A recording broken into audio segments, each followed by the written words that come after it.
Welcome back to the Completely Inappropriate Podcast, everybody. I'm your host, Tony, along with Mr. Frank. Hey, how are you, Mr. Frank? So we just got done talking about this, that, and the other in the last episode. You'll have to listen to it to find out what the fuck we were talking about. If you can follow along and figure it out.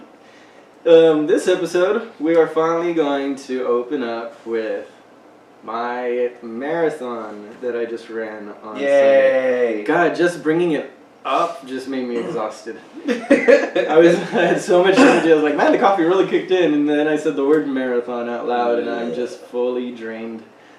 Fully. So yeah, man, it was a fun experience for sure. It was completely different from because back in June, those who have been following the podcast for a while now know that I had run a marathon distance in June, but it was completely by myself. It was just something I trained to do by myself to just see if I could do it and push myself.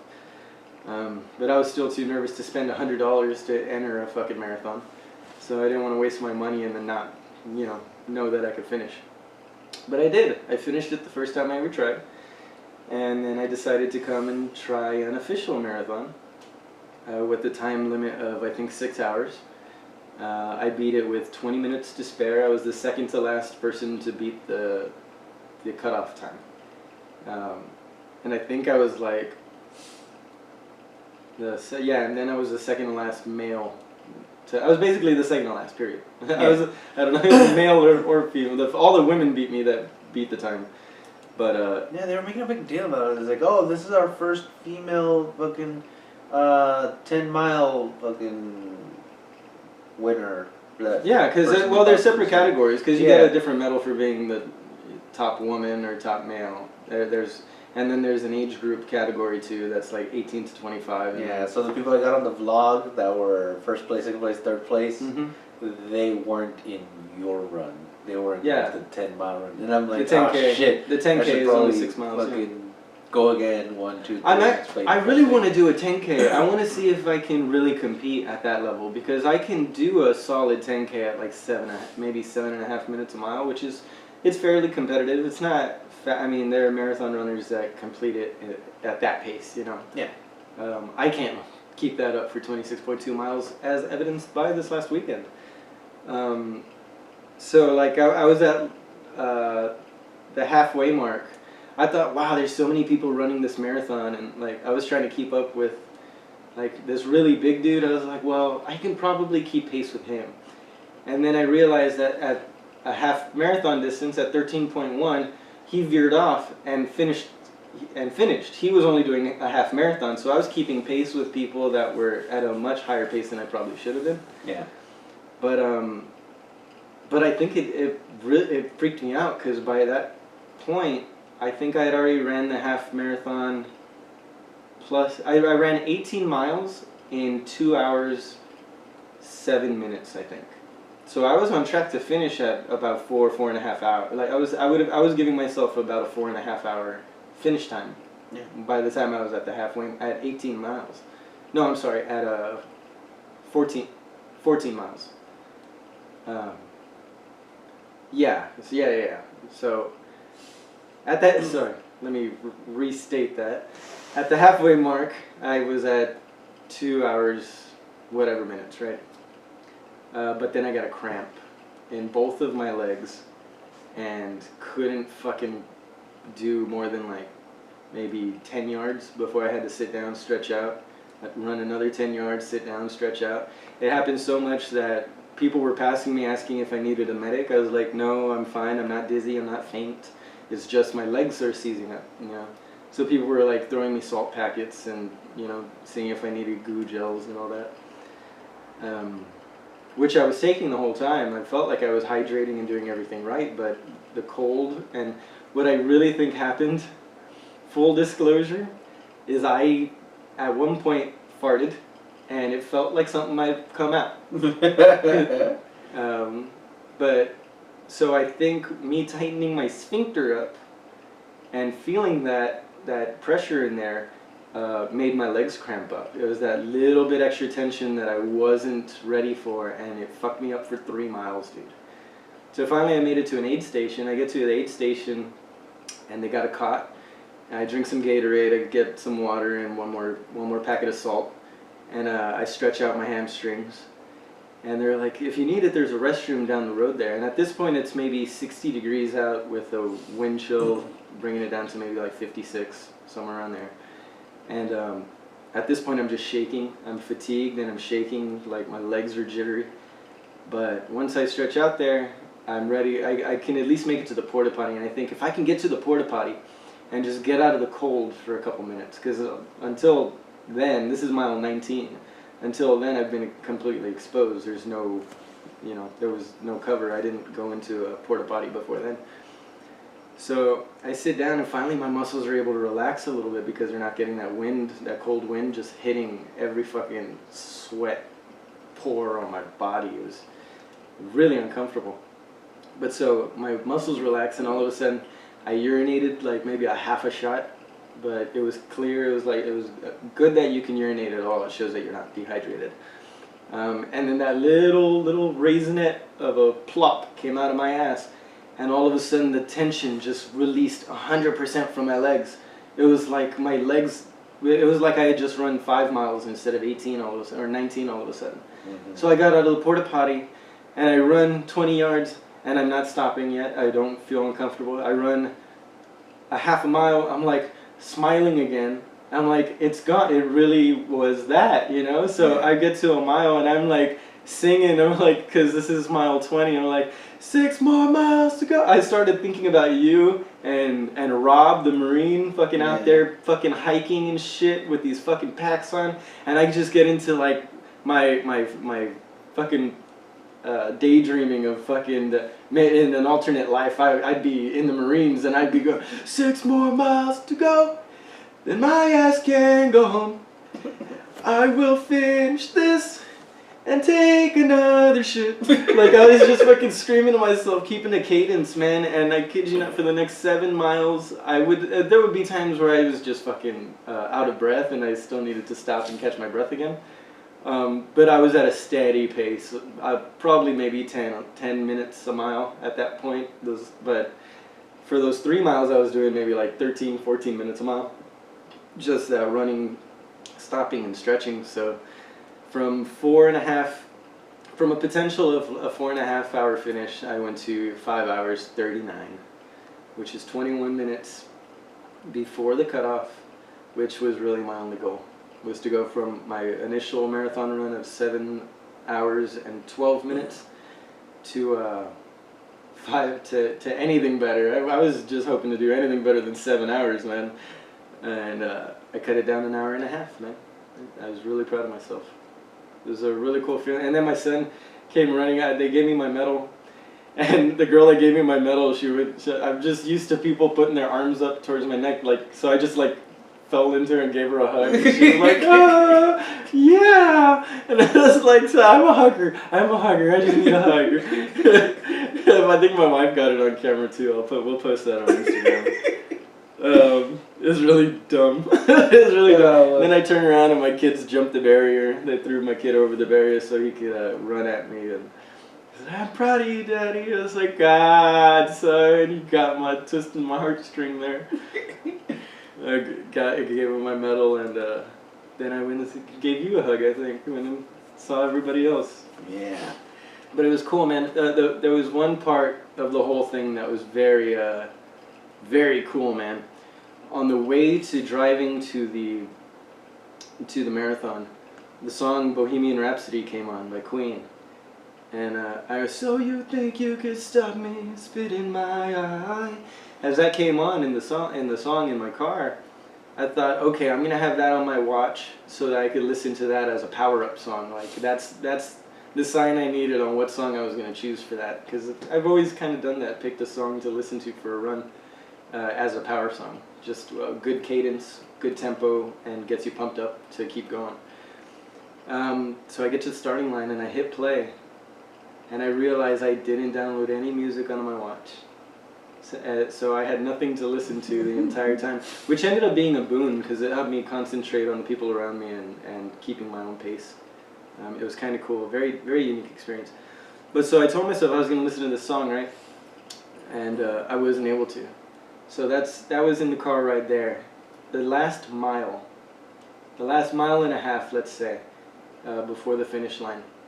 There's a float out there because every like 10 miles there was another float with a DJ on it just blasting music, and I hear it in the distance like, so you think you can stop me and spin, and I'm running closer. I was like, there's no fucking way they're playing that right now at the end of this. Like, I'm getting choked up talking about it because it was such a powerful moment for me.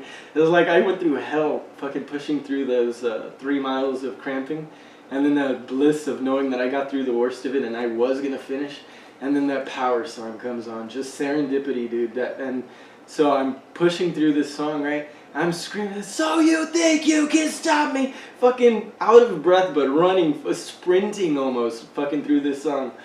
And by the time that song ends, I hear, is that my brother?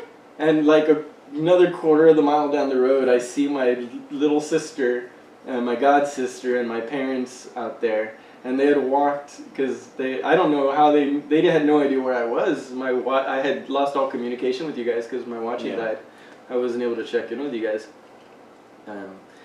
So I see them, and then so my heart gets pumping, and they start running away, and I just start sprinting again. So I think that's where I made up a bunch of time. But it was really cool, man, to have that particular song just pop up and be like, yeah, man, there's the sign that I needed, that I did it right. I did it right. Yeah. I couldn't have done better. If the cramps hadn't happened, maybe I would have done better. Maybe I would have done the same. But in the end, I finished and I beat the cutoff time, which not a lot of people could say they can do the first time they enter a marathon race. Yeah, your wife has showed me that you texted her. I met my elite time. I beat my elite time. One of the two. And that I was on.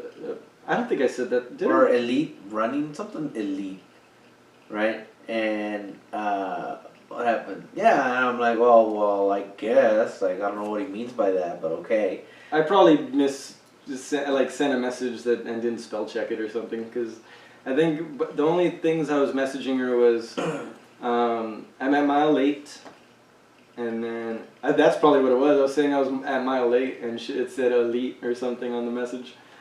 But then I messaged her around mile 17 when I was starting to get cramps, and I said, I don't think I can finish. And that was the last thing I was able to send before my watch died.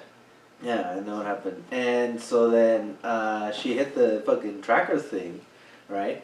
And we thought, because this was after 3 hours, it was almost at 4, yeah. I was still making great time at 3 hours. Yeah, so then we thought you were like down the fucking street some, and I'm like, oh well, he's gonna show up at any moment now, and oh no way, that's like elite runner level at 3.5 hours. Yeah, because 3.5 is Boston Marathon qualifying. Yeah, because you had said elite, like you beat you're at your elite. Yeah, it was probably just some typo, whatever. And yeah, so I'm like, oh, he's gonna show up anytime now, and it took a while. And yeah, from 3 to 5.5 hours. And so she was like, "Oh well, he's probably walking fucking all the way up to the fucking turnaround, the roundabout. Yeah, the finish. Right? And then fucking just gonna sprint the rest of the way." No, okay. I sprinted every bit that I could. If I wasn't in pain or in desperate need for water or breath, I was running. Like, I really gave it my all. Yeah, and then we're waiting, and then I'm like, I should probably do a fucking, what's it called? Like a progress report, because I haven't recorded shit. And so then I did, and your wife shows me the map, and she says, look, he's right here. And I see Freddy Gonzalez, and I'm like, that's all the way fucking Edinburgh. What the fuck? Yeah. Something was wrong there. Yeah, and I'm like, oh, because I think it was Pecan Boulevard that don't get too bogged down in the names and stuff. Yeah, well, you cross that street going to the halfway point, and you cross it coming back to the finish. Mm-hmm. So we thought, since you were in that area, that you were coming back, but we were completely wrong. And I'm like, oh, so then he was just taking off. I'm like, okay. And we're like, yeah, about fucking 4 hours. You know, did maybe any of look you more. guys look at the map? We did. We were looking at the map. You were looking at the. So how did you guys know where I was at though? If we had lost communication. She had the tracker thing until your battery died. Yeah, and then that's probably the point where it went haywire and. Yeah, and then your buddy's wife, your buddy told me that his wife told him that you had gotten sick during the run, and so you were in an aid station, and I'm like, what? Like as in he was puking? What? No, I never got nauseous. I never got dizzy. It was all muscle fatigue of my legs. Like I said, tightening my sphincter just tightened up all the rest of back there. You know, from glutes to fucking heel, pretty much was just so tight, dude. And I couldn't figure it out. I was like pounding salt. I was just dumping salt packets in my mouth and washing it down with a bottle of water and eating as much goo gel as I could for the electrolytes, caffeine, and calories in there. But yeah, man, it was an experience. I definitely want to do it again. I was on such a high the next 2 days. I was tempted to sign up for the Harlingen Marathon that starts next month. But I'm like, no, I might do a 5 or a 10K. I want to do a 10K and really go for speed. Yeah. And see how I do in that kind of arena. There's a couple of them coming up that maybe we'll pay attention to for you guys if this gets any sort of good review. Yeah. But yeah, that's pretty much it. It was only 17 minutes. I already covered my whole experience there. But yeah, no, I was thinking also because when I was there with your wife, we were watching the fucking finishers. Some of them were older than us. Like there was this guy that was like 34, 35. Well, a lot of people don't realize that you don't peak running until you're maybe mid-20s. You may start to peak physically, but if your technique improves and your health and your overall nutrition improves, you can still develop well into your late 30s, and then you don't drop out. The human body is meant to run. It's meant to be developed to become a running machine. Whether or not you develop it into that, that's on you, right? But for those who do it, running careers can last 30, 40, 50 years if you start young, you know? I don't remember who the oldest marathon Boston winner was, but yeah, they're well into their 30s, the elite runners, late 30s. So then your wife was like, damn, I should probably, start running, do a marathon. And, the mention about the 10K, and I'm like, I could probably do a 10K, because 5K is 3 miles, and I'm like, my fat ass could still run 3 miles, not the same minute as I used to. Yeah, not fast, but it's not about doing it fast, it's just about doing it, man. Yeah. Do it once, and then do it twice, and then do it 3 times. Hey, watch, you lose weight, and you get healthier. Yeah, feel good. So I'm like, well, I'll get back to my high school weight, and then maybe do a 10K. Yeah. Now here's the rub. I'm an addict, man. I went through some severe depression the last couple days, like real bad, because I don't have a goal anymore. Like, I'm not focused on something, and I don't have a reason to be physical. I haven't worked out since the run. I haven't gone for a run since then. Yeah, it's only been 6 days, but still, it's when you lose focus. Addiction for me comes from boredom. If I don't have something to do all the time, something to focus on all the time, something to feel obligated to do, or whatever, it just immediately goes into like, I need a substance. I need to fill this feeling of emptiness, of doing nothing. Like, I can't do nothing. I don't understand rest very well.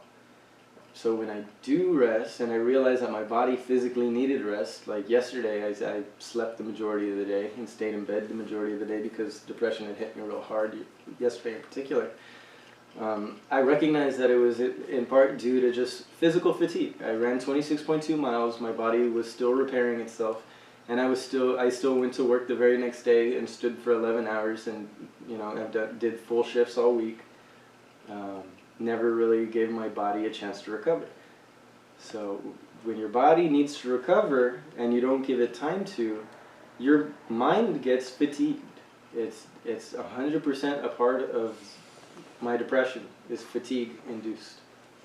So when I don't sleep well, and when I'm overworking my body, I go through these bouts of depression. But if I'm not doing those things, I also get depressed. Like yesterday, I recognized that I was depressed and that it was because of my physical needs, but forcing myself to stay in bed is what had me feeling the most depressed, because I had nothing but time to think about the fact that I was doing nothing, and how pathetic I'm doing nothing, how pathetic I need to rest, and I need to relax, and I need to recover. What a fucking weak little bitch I am. There are guys that never take a break. Why do I have to take a break? What the fuck? This is why you're a scrawny kid. This is why you don't fucking bulk up. This is why you don't fucking run 26.2 miles in 4.5 hours instead of 5:39. You know, hold on, you start thinking so fucking negative, and it's just based on your fucking exhaustion and your body not feeling optimal.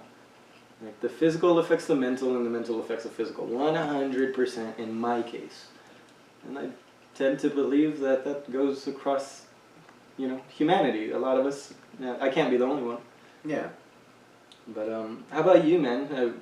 Something we don't get into a lot, depression, and what kicks it off for you? Well, I was just thinking, I'm like, oh, so when I was in the military, I was never depressed until a girl fucking walked in, right?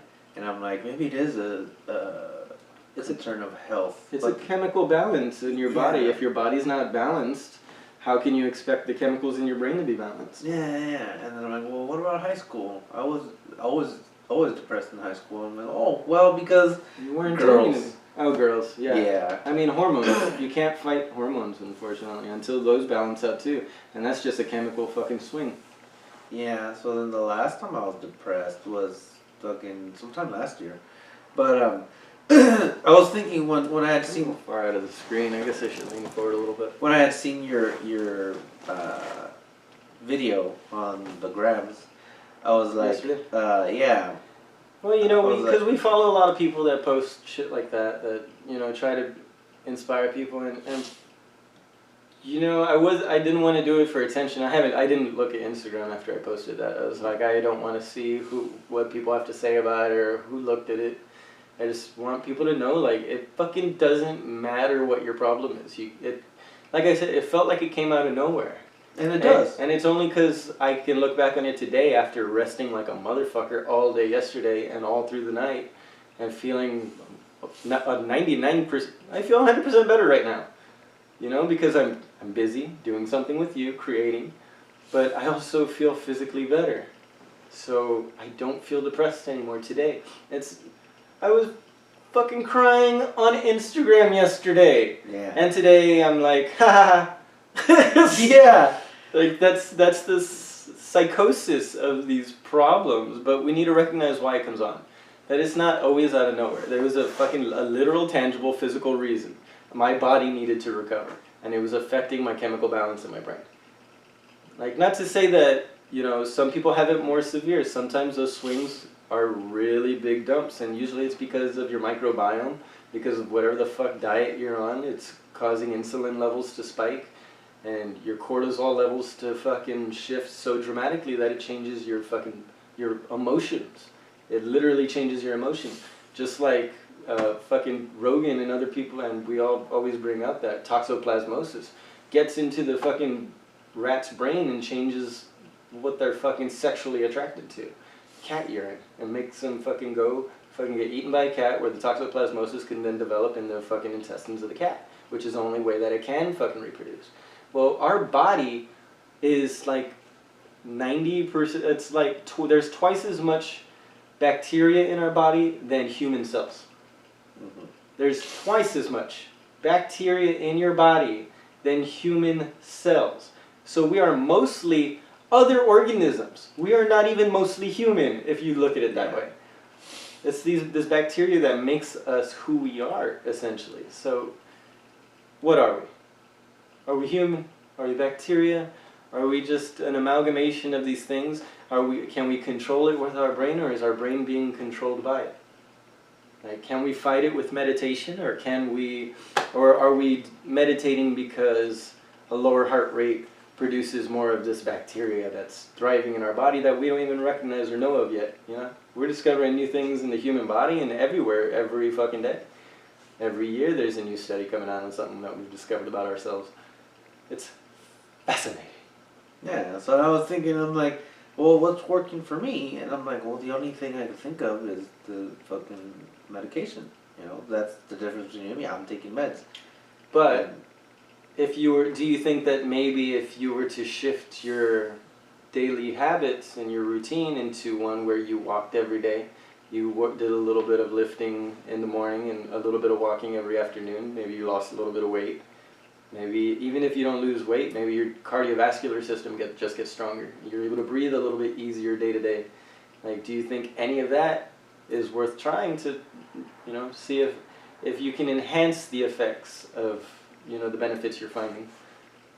Because when you're diagnosed, when they gave you this prescription, did they ever tell you to worry about your diet? No. And now there are studies showing that the microbiome of your stomach is literally affecting your emotional, the emotional amplitude, like the emotions that come out, how strong they can be. It's based on what we eat. It's largely based on what we eat now. Now we understand that when we didn't before. So, would I be able to convince you to get on a healthier diet?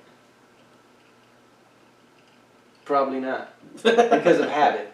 Yeah. Now, like they say, it takes 3 weeks to start a habit and 3 months to break it, I think. Right. Because, like, I've done things for 3 weeks, for a whole 2 months, and then just like that, just stop. Well, that's just lack of fortitude, lack of follow-through, but maybe, I mean, obviously that's a soft rule. It's not like everybody, like, oh yeah, you just fucking stop jacking off for 3 weeks and you'll never jack off again. Like, no, you'll probably jack off again. You know, like, you have to want to fucking make the change too. But it's easier to stay in a habit mentally and to make it a habit if you push yourself to continue it for upwards of 3 weeks, I believe. I think that's the general rule of thumb. Yeah. But yeah, man, so so going back to the marathon, just to round this podcast off a little bit, and get into the second half with the same topic for a change. What you fucking asked me, you just whipped the camera out. All of a sudden, we're like on our way out, and you just whipped the camera out and put it in my face. Like, so Tony, what does it feel like to run a marathon that killed 2 people? It was named after 2 people. Because it was the Scott Crane Memorial Marathon. Yeah. And it's a memorial marathon because Scott Crane, he was our city commissioner. He was the city commissioner who was part of getting the marathon founded, right? Something like that. I don't know. I didn't look into it. Yeah, well, whatever. Regardless, this commissioner, he ran the marathon, then went home and fucking had a heart attack, right? Like have a heart failure or something. Yeah. So he died. So it then became instead of the McAllen Marathon, this is Scott Crane Memorial McAllen Marathon. Yeah. It's a mouthful. So just the way Frank likes it. So this guy is the one. Who is the other one? And I was like, who the fuck is the second one? What are you talking about? And then you bring up Marathon. You know his name wasn't Marathon. It wasn't? No, he ran from Marathon, Greece to Athens. Okay. And his name was, I wrote it down because it was a weird name. Maybe I didn't write it down. Shit. It was Greek McGreek. No, it was Papademius or something. Hold on, we're gonna look this up right now. Papa John's? Hold on, we're looking it up. Papa... Stop! Marathon. Papa stop? Athens. Runner. Phidippides. Alright, I can't believe I forgot to write his name down. Sorry for that. So Phidippides, that guy in the background, I don't know if we can use any of this, but just pretend like you don't see it in the background. Okay, so we don't get cut up. Here, let me close it just in case. Well, yeah, damage is done, right? I'm not going to edit it out. Yep. So Phidippides is the motherfucker who, Greece was at war with the Persians, I think. And in Marathon, they were having a war with the Persians and they whooped their ass.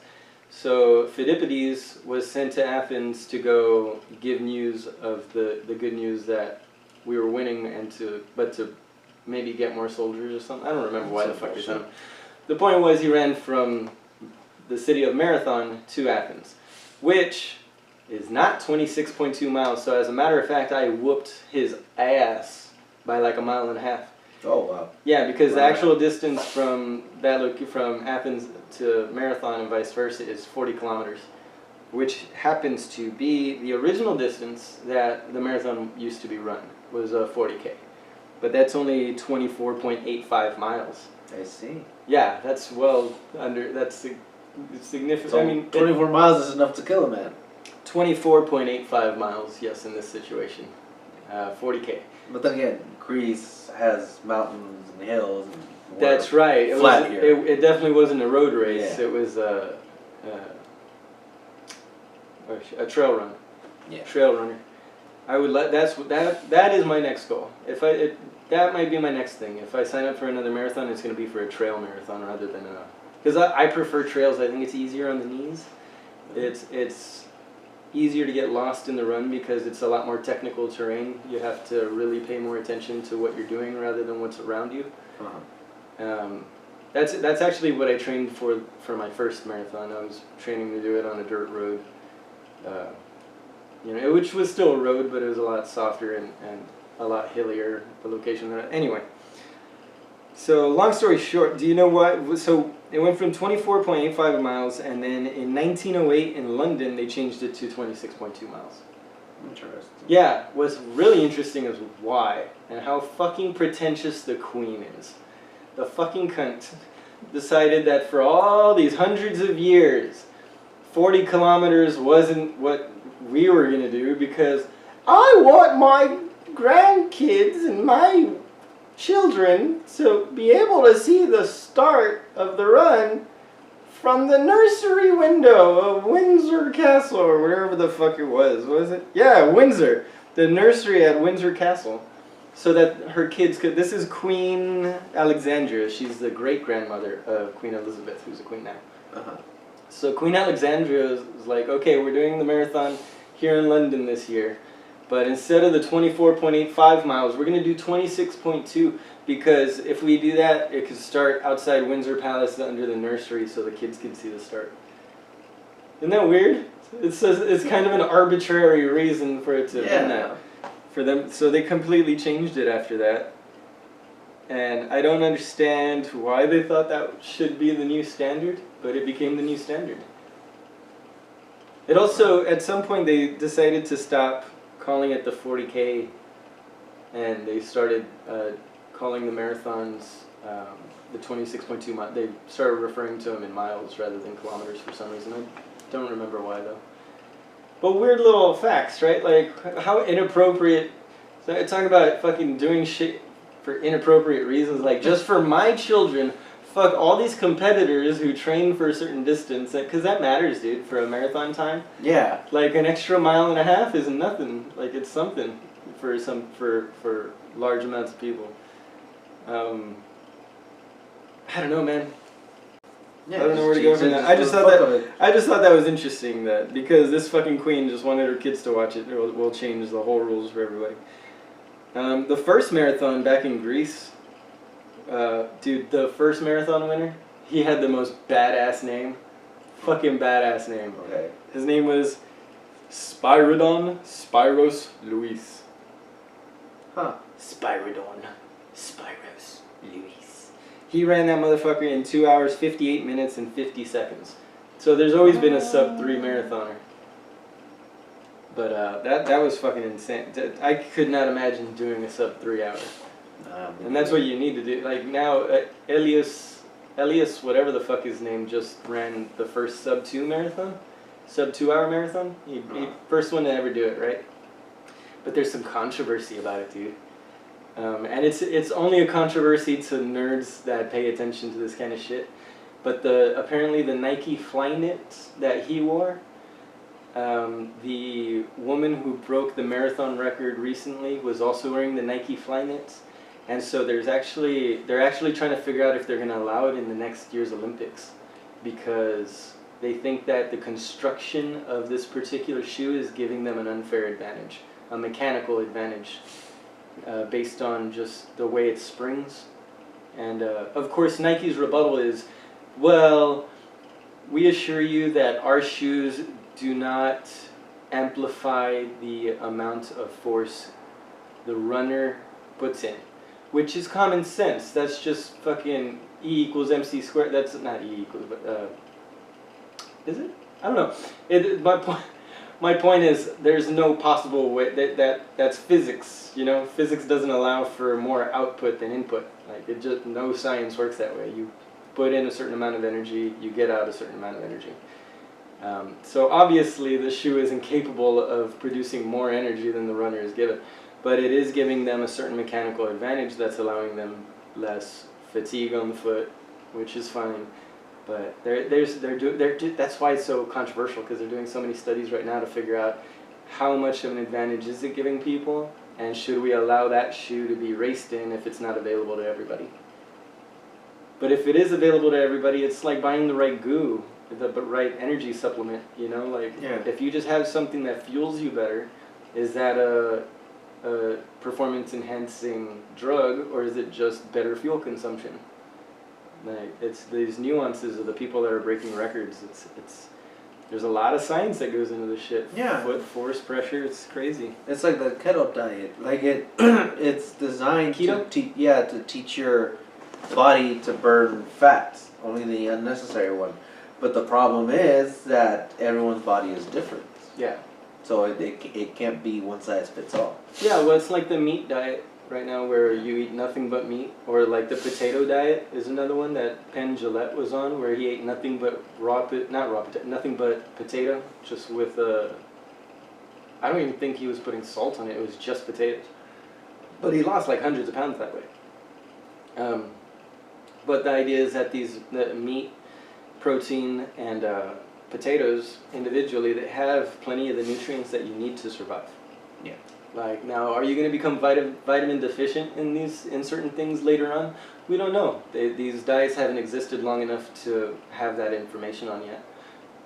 But they are helping people with problems like eczema, diabetes. All these things are being fucking eliminated by switching to an all potato diet or an all meat diet with no fucking oils, no salts, no nothing. Just salt, pepper, and meat is what these people are eating, and that's it. And the benefit they're thinking is coming from the fact that it's just an elimination diet. You're eliminating all these other toxins that are usually going into your body in fast food or sugar or certain what's it called? The real... Okay, had to cut myself off before I said something really offensive. But it's the gluten intolerance. Oh, okay, yeah. Certain people with gluten intolerance, if they have that and it hasn't been diagnosed and they all of a sudden switch to an all-meat diet, then they've eliminated the problems that gluten is causing for them, right? So it could all be just the fact that they're eliminating the bad stuff from their diet, so they're feeling better temporarily. But we'll see in the future. Like, yeah. I don't know many people who could stick to an all one thing diet, though. It seems kind of well, insane. For a while I was eating a can of tuna and an apple for the whole day. Like, that was it. Oh, that's terrible for you. Mercury? If you're eating nothing but a tuna can of every day, that's a lot of mercury. You can get mercury poisoning that way. Yeah, that, and before that I... Why were you doing that? To lose weight. Oh, specifically to lose weight. Yeah, it wasn't because and you I were did. poor or something. I lost quite a bit of weight. How much did I lose? I dare you to go to just meat and potatoes. Try and do a meat and potato diet. You see all these people doing just meat and just potatoes. What if you do meat and potatoes for like a month? You think you can do it for like a month? Like a steak and a tater. That's it. That's it. No cheese, no butter, just steak and potatoes. Because before I did the tuna diet, I was doing salad with jalapenos and hot sauce. Well, that's one of the things that they're saying that the elimination diet is taking care of. There's a lot of, like, especially the darker greens and salads, they're nightshade vegetables. They have traces of nightshade in them, which is somewhat poisonous, and but not in the levels that we eat them. It's not gonna poison us and make us. But they're saying that it could be affecting some people with more sensitivities to nightshade plants. So it could be causing abdominal discomfort or whatever. Yeah, so with that... Keep in mind, folks, salad, we are not experts. Yeah, that salad, I wasn't using lettuce, I was using spinach. Check your sources. And because the spinach, that's spicy a food, high iron. Yeah, because spicy food speeds up your metabolism. I was like, great, and it was working. But then it hit me. I can be building up an ulcer eating nothing but fucking spicy shit. Well, that's another thing. That's another thing that just came out, and you can hear about it on one of Rogan's recent podcasts. He had somebody on that was talking about the microbiome actually being responsible for ulcers. That they had somebody had done an experiment where they're like, hey, we don't think that it's spicy foods and these things that are causing it. We think that what's causing ulcers is this bacteria that's developing in the stomach. So everybody laughed at these two scientists who was claiming this because everybody knew it was spicy foods causing fucking ulcers. Well, this guy got so sick of people making fun of him and saying that he was wrong, he went and got that bacteria, injected it directly into himself, developed ulcers in the stomach, and then took antibiotics and completely got rid of the ulcer pains. Proving the fact that it was not spicy food related. It's a certain bacteria that's developing in your stomach at a certain time. And you may be able to eliminate the ulcer problems if you change your diet. And it's not because of the spicy foods, it's because of the things you're eating with those particular spicy foods. Don't ask me what. So then that diet was not correct, but it wasn't... It was doing more good than harm. Did it cause any ulcers in the end? No, because I only did it for like 3 months. 3 months is a long time to have a jalapeno all the time. Yeah. That's proof of concept in itself, especially if you had ever had ulcers before that. No, I never did. Have you ever suffered from ulcers? Nope. I did once, but and I went to the ER for it because it was just so bad in the middle of the night. I had no idea what was happening. I thought maybe I had a pancreas burst. Which is that the one that bursts? Oh, the appendix? Appendix, there you go. Yeah, I thought my appendix was like gonna burst or something. And they sent me. Then they kept asking me to try and pee so that they could run tests on my urine, and I couldn't pee at all. So they gave me an IV, and then they gave me another IV. I think I had like 2.5 IVs by the time I felt any need to urinate at all, and I still couldn't. But my stomach stopped hurting, and the doctor still hadn't seen me because I'm in the ER waiting all night with all these fucking stab wounds and random people fucking coming and yelling and shit. So I go home, and then the next day the ulcer comes back. The ulcer pain comes back, and they gave me another IV. So I was just apparently severely dehydrated, and I just didn't notice. Like I don't know what it was. Like maybe I had boosted my activity level at the time, but after that I never had ulcer pains again. I've just always made sure to hydrate. I've always eaten fairly healthy, so I don't know. Like I get acid indigestion if I eat too much fucking grease and jalapenos, but yeah, that's usual, I think. Yeah. That's just day-to-day life here in the valley. Yeah, the other thing about eating spicy salads is that I didn't want to get heartburn. Heartburn! Yeah. Dude, I feel like this conversation is so boring to people. I was like, dude, we just went on a rant about diets and stuff. Well, this is all supposed to be about the marathon. Oh, right. People. Well, because I made that what else is there to talk about? Because of the spring in the Nike shoes, and it reminded me back in high school, there were kids that had spring, that Nike had released shoes with spring on the heel. Oh, yeah. Those are terrible for you, too, because it taught everybody to run heel toe, which is insanely bad for your joints. Like, a lot of people can get away with it because of the construction of shoes, because they are so padded in these areas but more often than not, these are the people that end up needing knee braces when they run and shit. Like, a lot of people, I didn't see anybody with shoes like mine. I was the only one out there as a barefoot runner, a quote-unquote barefoot runner, because the style of shoes I have, the Morel Trail Gloves, are basically just tire rubber thickness under my feet, no padding whatsoever. So I developed that because when I would run with Nikes with the wedge, or Adidas or any other shoe with the traditional like forward-leaning sole, it would cause a lot of ankle discomfort after just a mile or two. And one day I read Born to Run, and they talked about the Tarahumara and their barefoot running people, and how they ran on their toes like they're running on hot coals. When they're trying to run fast, it looks like they're running on hot coals because it's just quick, tiny foot movements. So it's you reduce impact, more steps in the same distance, expends less energy than those big, robust, long steps that people take in that same distance. Yeah, you cover more ground, and that may be a good form for short distance races, but for long distance races where you just want to stay fresh and not in pain by the end of it, you need to develop a much shorter, bouncier, not bouncier stride, but less impact on your stride. So I started running in Converse, just fucking canvas Converse. I was like, fuck it, they're the only shoes I had that were completely flat.